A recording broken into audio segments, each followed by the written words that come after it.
શિલુગરી doctor જયશ્રી ચૌધરી. આદિવાસી સમાજ અને તેમાંય દક્ષિણ ગુજરાતનો આદિવાસી સમાજ, એ સમાજની બોલી, એ સમાજ સદીઓથી જે જીવી રહ્યો છે એના વિશે કોઈ નવલકથા લખાયાનું મારા સ્મરણમાં નથી. આ આદિવાસી સમાજ વિશે, એની બોલીઓ વિશે, તેના વાદ્યો, શસ્ત્રો વગેરે વિશે સંશોધનો જરૂર થયા છે, પણ તેમની સમવેદના કાવ્ય સ્વરૂપમાં યા નાટક સ્વરૂપમાં યા વાર્તા કે નવલકથા સ્વરૂપમાં પણ ઢળ્યું હોય એવા ઉદાહરણો ઓછા છે. અને તેવા સંજોગોમાં જયશ્રી ચૌધરીની નવલકથા નામે શિલુગરી એક ઉદાહરણ બને છે. આ એક અત્યંત મહત્વકાંક્ષી નવલકથા છે અને આદિવાસી સમાજ, તેના રીત રિવાજો, ધાર્મિક વ્યવહારો, વિધાનો, તેમના દેવી દેવતાઓ, તેમની ખાણીપીણીઓ, તેઓ ઘરમાં જે ચીજો, જે વસ્તુઓ વાપરે છે, તે બધા જ વિશેના સંશોધન આ કૃતિમાં સમાવાયા છે. અત્યાર પહેલા આદિવાસી સમાજના વિવિધ પરિપ્રેક્ષ્યથી કરાયેલા સંશોધનો માટે જયશ્રી ચૌધરી જાણીતા છે. 2013માં ગાંધીયન થોસ ઓન ચૌધરી રિજિયન, 2014માં વ્યારા પ્રદેશની ચૌધરી જનજાતિ, 2015માં ભારતીય આદિમ સંગીત, ચૌધરી સમાજના ગીતો અને ચૌધરી સમાજની લોક કંઠ્ય કથાઓ પ્રગટ થયા છે. એટલે અને આશા 70 વાર્તા સંગ્રહ આપી ચૂક્યા છે. તે બળે તેઓ શિલુગરી નવલકથા લખવાના અધિકારી બન્યા છે. આ નવલકથા સમજો કે એક જંગલ છે, તેમાં ઊંડા ઉતરતા જશો તો જંગલના જીવનની રહસ્યમય કથાઓ મળશે. આપણે ત્યાં ગ્રામ્ય પરિવેશમાં લખાયેલી નવલકથાઓ છે અને પન્નાલાલ પટેલ, ચુનીલાલ મડિયા, ઈશ્વર પેટલીકર જેવા તેના ઉદાહરણો છે. આ થોડા નામ છે. કાનજી પટેલની નવલકથા કોતરની ધાર પર અને ભીલોની ભોંય પણ આપણા સમયમાં જાણીતી થઈ. પણ શિલુગરી નવલકથા આદિવાસી જીવનને એની દસ્તાવેજી અધિકૃતતા સાથે રજૂ કરે છે. આ નવલકથા વિશે વધુ વાત કરતા પહેલા તેની શૈલી વિશે વાત કરીશ. જો તમે કુકણા, ગામિત, ચૌધરી, ડોડિયા, રાઠવી, ડાંગી, વસાવા, કોટવાડિયા, હળપતિ બોલી અને તેમના જીવન જાણતા હશો તો આ કૃતિ તમને ખૂબ જ રસપ્રદ જણાશે. અને તમારા બાપા કે દાદા દાદી આગળ વાંચી સંભળાવશો તેમને આદિવાસી સમાજની પરંપરાની સ્મૃતિ જાગશે અને તેઓ તે માટે ગૌરવ અનુભવશે. આ નવલકથા સમજવા પહેલા આદિવાસી સમાજ, સંસ્કૃતિ, જીવનશૈલી અને આદિવાસી મનને સમજવું જરૂરી છે. સદીઓથી તેઓ પ્રકૃતિ વચ્ચે જીવે છે. તેમના માટે વાઘ પણ વાઘદેવ છે, ડુંગર પણ ડુંગરદેવ છે. નદીના જળને તેઓ પ્રકૃતિના દૈવી તત્વ તરીકે જુએ છે. પ્રકૃતિ સાથે જીવતા જીવતા તેમણે પોતાના સમાજની, પોતાના સંસ્કારની, પોતાની પરંપરાની રચના કરી છે. તેમણે કોઈ પુસ્તકાલયોમાં બેસી, કોઈ શાળા કોલેજમાં ભણી, કોઈ નૃવંશાસ્ત્રી કે પુરાતત્વવિદ કે પર્યાવરણ વિજ્ઞાન શાસ્ત્રી પાસે બેસી જીવનની વિદ્યા કેળવી નથી.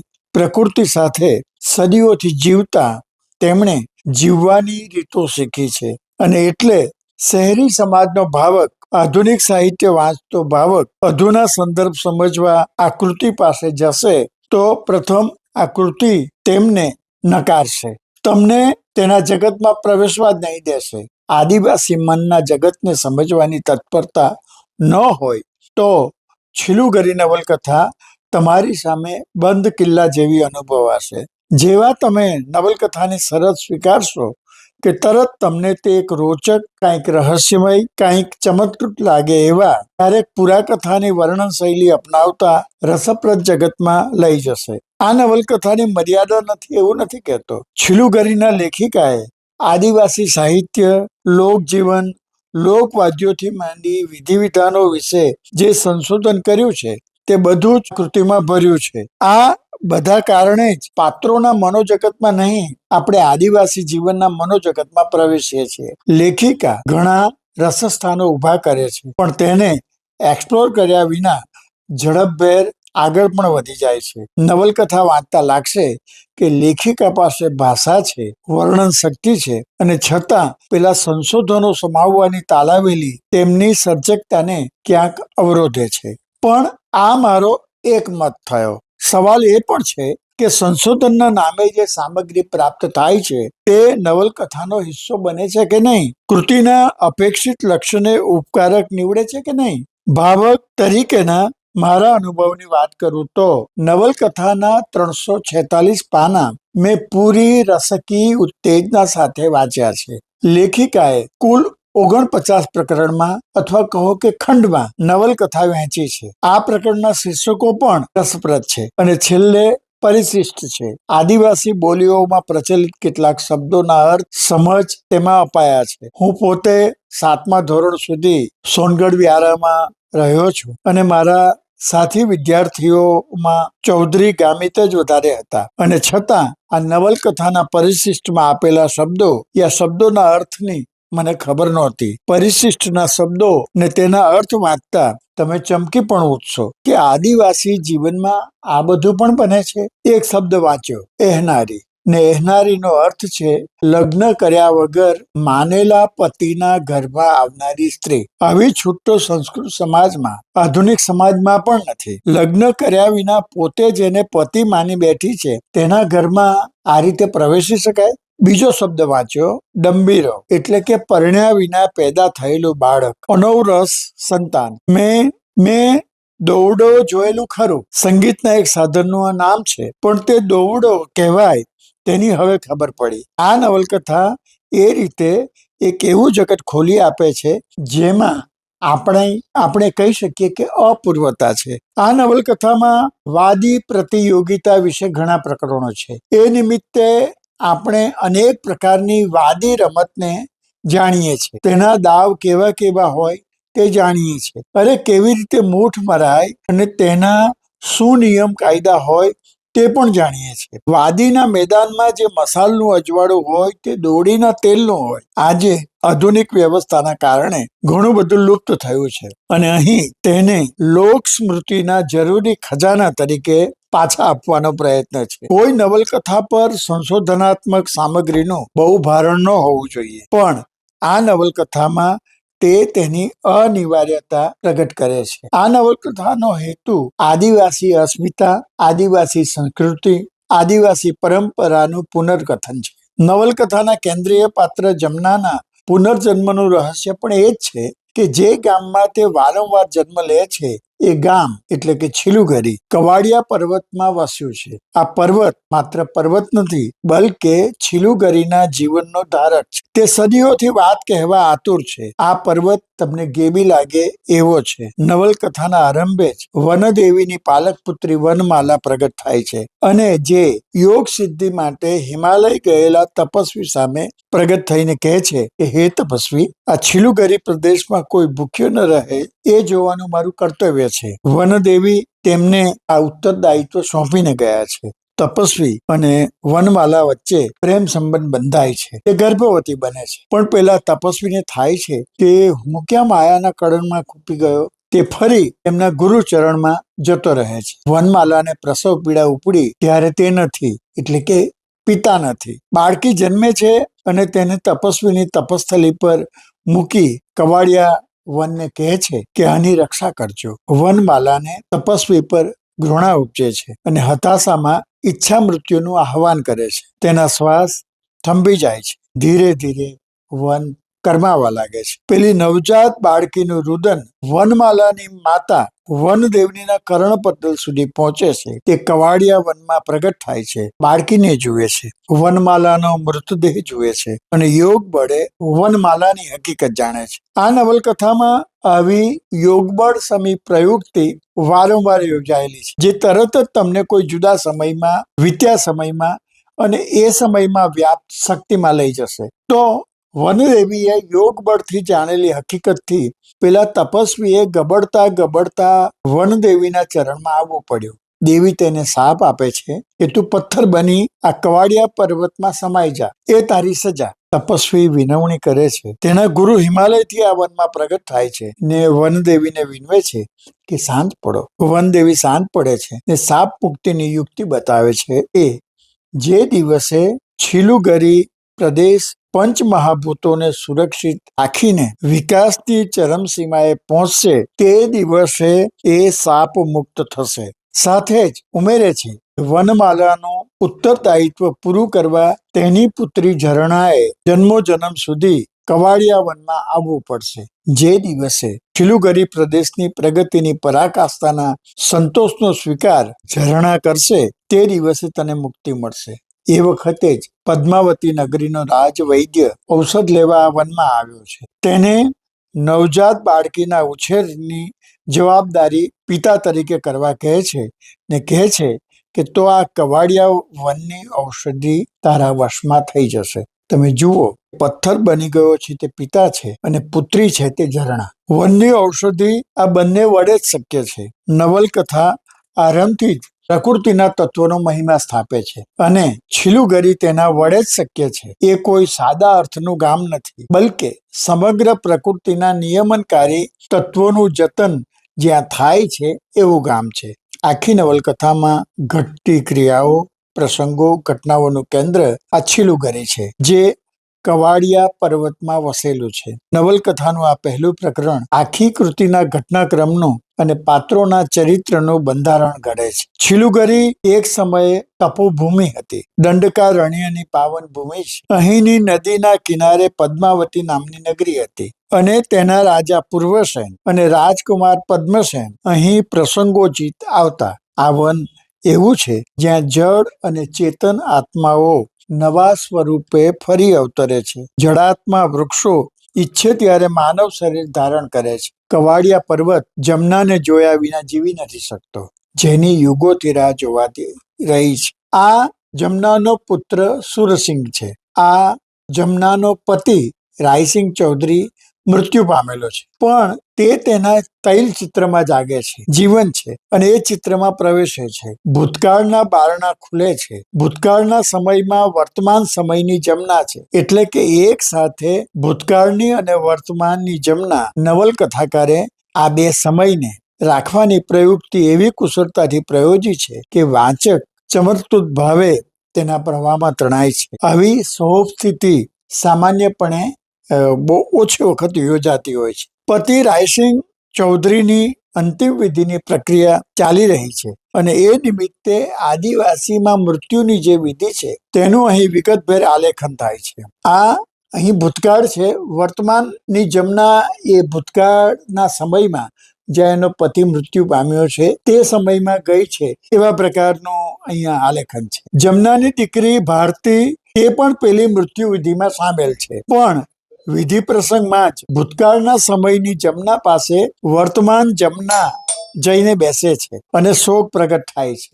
આ વિધિ પ્રસંગમાં જ ભૂતકાળના સમયની જમના પાસે વર્તમાન જમના જઈને બેસે છે અને શોક પ્રગટ થાય છે. જમના તેને કહે છે કે હે શોક, સુખ શાંતિ વિનાશક શત્રુ, તું ત્યાં થોભી જા, ને શોક ત્યાં થીજી જાય છે. એ જ રીતે દુઃખને કહે છે કે મારાથી જોજોનો દૂર રહેજે, મારી ભીતર તને પ્રવેશવાની સખત મનાઈ ફરમાવું છું, ને દુઃખ સ્થિર થઈ જાય છે. સંતાપને પણ તે આગળ વધવા નથી દેતી અને ચિંતાને પણ કહે છે કે માનવની સૌથી મોટી દુશ્મન જતી રહે. આમ તે નિરાધારપણું, એકલતાને પણ અટકાવે છે ને કહે છે કે હે માનવ જાતના અદૃશ્ય શત્રુઓ, મારા જીવનના મહાન ઉદ્દેશોને પૂર્ણ કરવા માટે હું તમને જાકારો દઉં છું. હું ક્યારેય તમને મારી નજીક ફરકવા નહીં દઉં. અમારું શિલુગરી હવે મૃત્યુનો માતમ નહીં મનાવે. મૃત્યુનો જન્મ અને જીવન જેટલો જ સહજતાથી સ્વીકાર થશે. એક તૈલચિત્ર ખુલે અને બંધ થાય તે દરમિયાનની આ ઘટના છે ને અહીં વાસ્તવ અને કલ્પના, વર્તમાન અને ભૂતકાળ બંને સાથે ઊભા છે.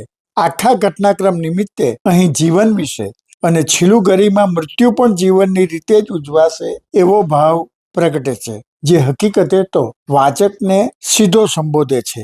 લેખિકા જાણે 3 સમયમાં વહે છે, જેમાં નવલકથા વાચકને પણ તેણે સીધું કહેવું છે. આ નવલકથાનો સમયપટ પુરાતનને પણ સ્પર્શે છે અને ત્યાંથી ગતિ કરતો આપણા જાણીતા ઇતિહાસ સમય સુધી પણ પહોંચે છે અને ગાંધીજીના વિવિધ આંદોલનોમાં પણ પ્રવેશ કરે છે. દેવી આંદોલન કે જે દક્ષિણ ગુજરાતમાં ખૂબ જાણીતું રહેલું, તેની વિગતો પણ છે અને બિરસા મુંડા જેવા ક્રાંતિકારી નેતાને પણ તેમના જીવન કાર્ય સમેત નવલકથાકાર હાજર કરે છે. એક સાથે ઘણા બધા સમયનું સંકલન એક પડકાર છે. પણ જયશ્રી ચૌધરીએ એવી ફ્લેક્સિબિલિટી ઊભી કરી છે કે આ પાત્રો અને તેમનો સમય આપણી સામે આવન જાવન કરે છે. નવલકથામાં આ રીતે ઇતિહાસના ઘણા પાત્રો છે. આ પાત્રો સમયના બદલાતા રૂપને તો વ્યક્ત કરે છે, પણ તેનો મુખ્ય હેતુ આદિવાસી સમાજમાં પણ કેવી રીતે દેશની ક્રાંતિ પહોંચી હતી તેની વાત છે. ક્રાંતિ ગમે તે સ્વરૂપની હોય, દરેક સમાજમાં તેને આગવું રૂપ ધરવું પડે છે. આદિવાસી સમાજના પ્રશ્નો જુદા છે તો ક્રાંતિનું સ્વરૂપ પણ જુદું છે. છીલુગરી વાંચતા સમજાશે કે અંગ્રેજોની સરકાર વખતે પારસીઓ કેવી રીતે શોષક બન્યા હતા અને તાળીના પીઠા સ્થાપી આદિવાસીઓને મફત લાગે એ રીતે તાળી પીવડાવી તેમની જમીન પર અંગૂઠો મરાવી લેતા. પારસીઓ સામે રીતસર આંદોલન ચાલે છે અને તેનું નેતૃત્વ સ્ત્રીઓ લે છે. તેઓ ખજૂરીને પૂતના માસી અને તાડને જરાસંઘ કહે છે. બંને રાક્ષસીને જળ મૂળથી નાશ કરવા બંને ઝાડ કાપવાની હિલચાલ કરે છે.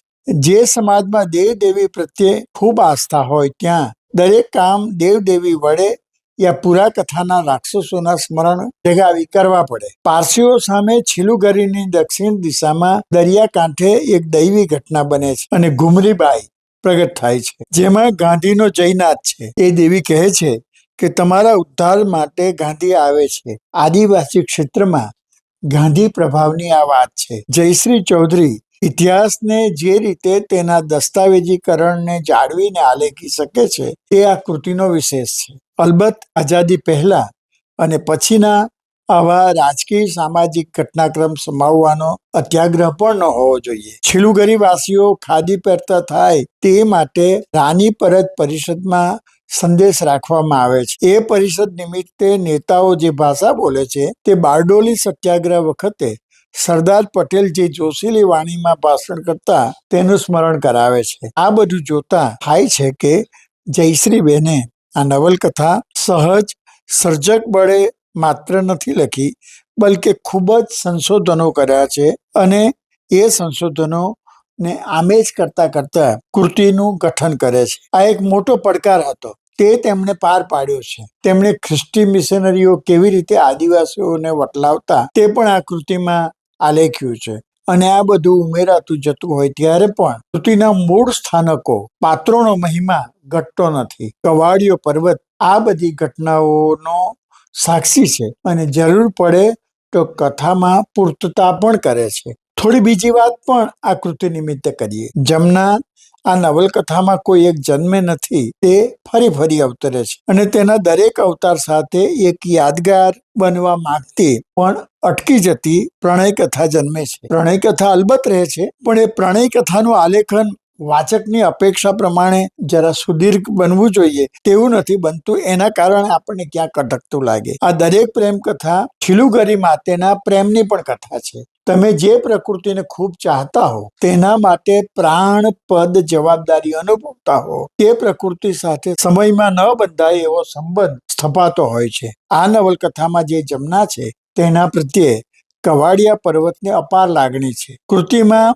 એવું વારંવાર અનુભવાશે કે પર્વત આ જમના માટે ભાવુક બની જાય છે. જમના એક જન્મે પદ્મસેનને મળે છે. જમનાનું નામ બદલાય ત્યારે પણ તેને ઓળખી લે છે. તે પોકારે છે, ઝરણા ઓ ઝરણા, જયમાલા ઓ જયમાલા, ઓ જમના જમના. અહીં 3 નામ છે પણ રૂપ તો એક જ છે. જમના સૂઈ જાય છે ત્યારે એક માદક અવાજ એના મસ્તિષ્કનો કબજો લઈ લે છે. જમના ઓ જમના, 1000 नाम बदल दो फिर भी तू वही से, मेरी ही जयमाला से, तेरे अंदर जो प्रीति से मेरे अंदर भी वही प्रीत से, वक्त आने पर तुझे सब बताऊंगा. જમના, હું ગોવાળદેવ છું, ટૂંક સમયમાં તારી પાસે આવીશ. પેલા છીલુગરીના વટવૃક્ષ નીચે આપણે બેસીશું. હું પદ્મસેન છું, આવી જા, ચાલી આવ. છીલુગરી તારી રાહ જુએ છે. આ રાજમહેલના ઝરૂખામાં હું ક્યારનો ઊભો છું, તું ક્યારે આવશે? આવી જા. જમના કવાડિયા પર્વતને પૂછતી, મને આ સમજાતું નથી. હું જેટલી વાર નિંદ્રાધીન થાઉં છું, આ અવાજ મને બોલાવે છે. આ એક સ્વપ્ન મને વારંવાર આવે છે. કવાડિયા પર્વત કહેતો, જમના, એ સ્વપ્ન નથી, હકીકત છે. એ પૂર્વજન્મના તાર સાથે તને જોડવાની કોશિશ કરે છે. તારા અધૂરા કર્મને પૂરું કરવાની યાદ અપાવે છે. તું કોઈ સાધારણ વ્યક્તિ નથી. આ વિસ્તારમાં તને પ્રકૃતિએ વારંવાર જન્મ આપ્યો છે. તું છીલુગરીની વિધાત્રી છો. તો આવી પ્રેમ કથાઓ ત્યારે જ જન્મ લે જ્યારે જીવ અને પ્રકૃતિ એકમેકમાં ભળી જાય. આ નવલકથાને તમે ફક્ત તર્ક બુદ્ધિથી સમજવા માંડશો તો નહીં સમજાશે. થોડા અગમ નિગમના, પ્રકૃતિના ન સમજાતા રહસ્યોમાં વિશ્વાસ હોવો ઘટે. નવલકથાના ઘણા પ્રકરણો વાદી પ્રતિયોગિતાના છે. એ પ્રતિયોગિતા માટેનો મંચ પણ પૌરાણિક છે. અંદર વિગત છે કે છીલુગરી દેવી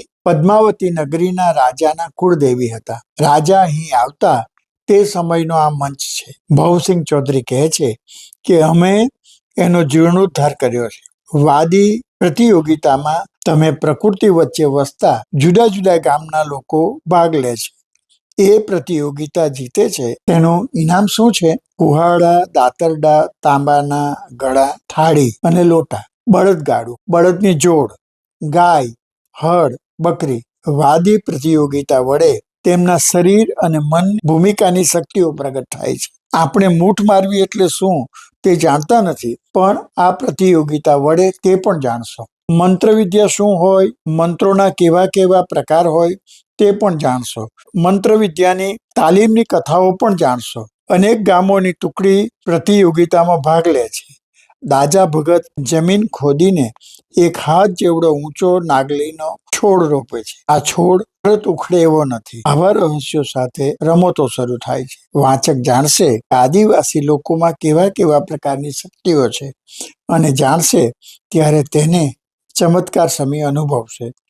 આવી શક્તિઓ જ તેમને એ જગતમાં જીવવાનું બળ પૂરું પાડે છે. એ બધાની જીવન વિશેની, મૃત્યુ વિશેની, પ્રેમ વિશેની અને ઈશ્વર વિશેની કલ્પનાઓ આપણા પ્રચલિત જગતથી જુદી છે. આ નવલકથામાં ડાકણ વિદ્યા વિશે પણ તમે જાણશો. તમારી સાથે હોય ત્યારે ઓળખી ના શકો અને રાતના અંધારે તે બીજું જ રૂપ ધરી લે. છીલુગરીમાં ભવસિંહ જાગીરદારનું પાત્ર પણ તમને બાંધી રાખશે. તે આ પ્રદેશના એકલવીર અને અજય તલવારબાજ તરીકે નામાંકિત છે. આ નવલકથામાં તમને કેટલાક ભગતનો પરિચય થશે જે આ રહસ્યમય જણાતા પ્રદેશમાં એક નિયમકારક વ્યવસ્થા સંભાળતા જણાશે. ધજા ભગતનું પાત્ર ખૂબ રસપ્રદ બન્યું છે. એ વશીકરણ મંત્ર ફૂંકે. જલેબીમાં વશીકરણ મંત્ર ફૂંકે એટલે જે રથા ભવસિંહ જાગીરદાર સાથેના સંબંધ માટે તૈયાર ન હોય તે તૈયાર થઈ જાય અને ધામધૂમથી લગ્ન થઈ જાય. નવલકથામાં સ્ત્રી અને પુરુષ સૌંદર્યના વર્ણન છે તે પણ મજાના છે અને શાસ્ત્રોક્ત કહે તેવા પણ છે. કેસીરોની દીકરી રથાના સૌંદર્યનું વર્ણન છે. જાણે ધરતી પર ઉતરેલી અપ્સરા. કમળ પાંદડી જેવી આંખો, ઘેરી પાપણો, ધનુષાકારી ભ્રમર, સુઆકારી ભરાવદાર લાલ અધરોષ્ઠ, અણીદાર નાક, લીસ્સા અને ભરાવદાર ગાલ, સુંદર હડપચી ધરાવતો લંબગોળ ચહેરો, સપ્રમાણ કાન, લાંબી ડોક, ઢળેલા ખભા, સુલંબ હાથ, પાતળી કમર, ઊંડું નાભી કમળ, પુષ્ટ છાતી, મસ્ત નિતમ, કેડ જેવી જંઘા અને લાંબા પગ, કાળા ભ્રમર, મુલાયમ કેશ, કૌમાર્યની સુગંધથી મહેકતી મનમોહક તનવાંગી સૂતના કન્યા એટલે રથા. જો તમે છીલુગરીમાં વર્ણવાયેલા સ્ત્રી સૌંદર્યને વાંચી તમારી આસપાસમાં તમારા માટે કન્યા શોધશો, કુંવારા રહી જવાય એ પ્રકારનું છે. અલબત્ત આમાં પુરુષ સૌંદર્યનું એ વર્ણન. રથા પેલા ભવસિંહને જુએ છે અને જોતા જ ઈસ જેવો સિસકારો નીકળી જાય છે. કેવો છે ભવસિંહ?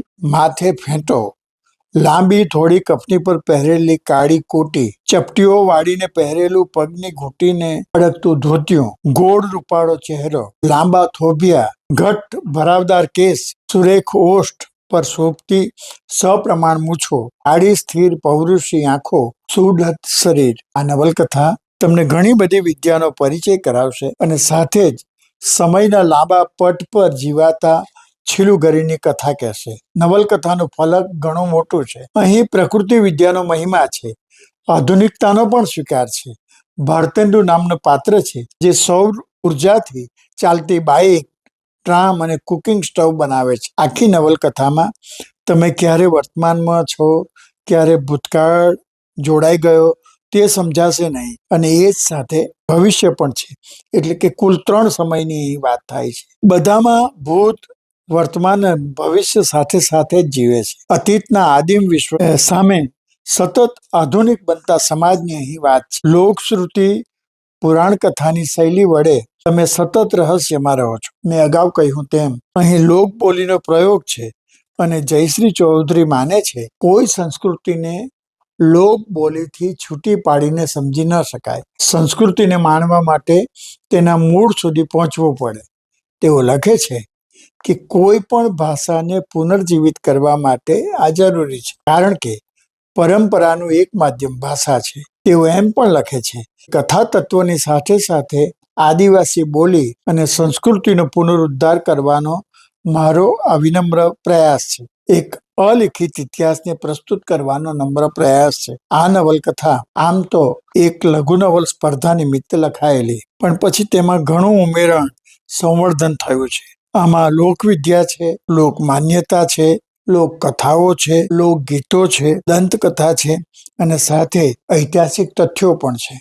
આ બધું સમાવવા તેમણે વિવિધ ટેકનિક અપનાવી છે. એટલે છીલુગરી ઘણી બધી રીતે એક સમૃદ્ધ પુષ્ટ નવલકથા છે. તે આદિવાસી જગત આલેખવા મથતા નવલકથાકારો માટે આહવાન સમી પણ છે. ઘણા નવલકથાકારો બહુ ઓછી કથા સામગ્રી વડે ભાષા કૌશલ્ય અને પ્રયુક્તિ કૌશલ્ય વડે સર્જકતાના બળે નવલકથા લખે છે. એ પણ એક રીત કહેવાય.